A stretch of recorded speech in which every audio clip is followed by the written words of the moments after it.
ভাই না ইসলাল সালাইয়া বুঝে যাইবেন। এরপরে বাজেট দেখলে অর্থমন্ত্রীরাও গোল খাওয়াই দিতে পারবেন।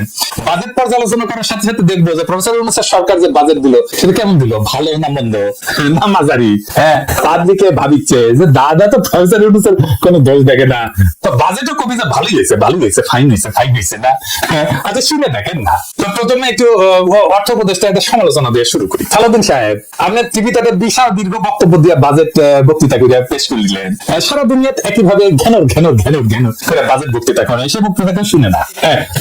আপনার কাজ হইতেছে পাবলিকের শোনানো, তাহলে তো উনকে করে কওয়া লাগবে, তাই না? পাবলিক যেন আগ্রহ নিয়ে শুনে বাজেটটা, এই বাজেট কেউ পড়েও না, তো যে বাজেট পড়ে না শুনে না সেটা তো ঘেনর ঘেনর করে কওয়ার কি দরকার আছে? দরকার তো নাই, এমনি দিয়ে দেন, চাপে দেন, এটা রেকর্ড রাখা যদি দরকার হয় চাপে দেন, তাই না?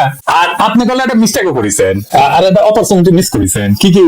আচ্ছা কয়ে দিই। আপনি টিভির বক্তৃতা দিলেন দেন, কিন্তু আপনি এটা অডিটোরিয়ামে দিতে পারলেন নি, তাই না? সব পলিটিক্যাল পার্টির লিডারদের দেখলেন নি, আবার ইউনিভার্সিটি টিচারদের দেখলেন নি, সুশীল সমাজদের দেখলেন নি, সাংবাদিকদের দেখলেন নি, সবাই শুনলেন নি, তাই না? তা বাজেটের আগে পলিটিক্যাল পার্টিগুলোর আগে ডাকা লাগলো না, তাদের সাজেশন না লাগলো না, নিতেন এটা একটা পার্টিসিপেশন হতো। মাথার দুষ্টু বুদ্ধি কম আসতো, এখন তোদের মাথায় খালি দুষ্টু বুদ্ধি, খালি টেম্পো স্ট্যাম্প নির্বাচন আর এটা আর ওইটা, আর কার মাথা ফাটাবি, কার ঘুমটা ডবল করবি, কে কোটি মুতে ভাসাবি, কে কোটি ফু দিয়ে উড়ে দিবি, কে কোটি ধাওয়া দিয়ে সাফা করে দিবি, এগুলোই খালি মাথার ঘুরিচ্ছে। এটা পার্টিসিপেশন হলে মাথায় দুষ্টু বুদ্ধি কম আসছে।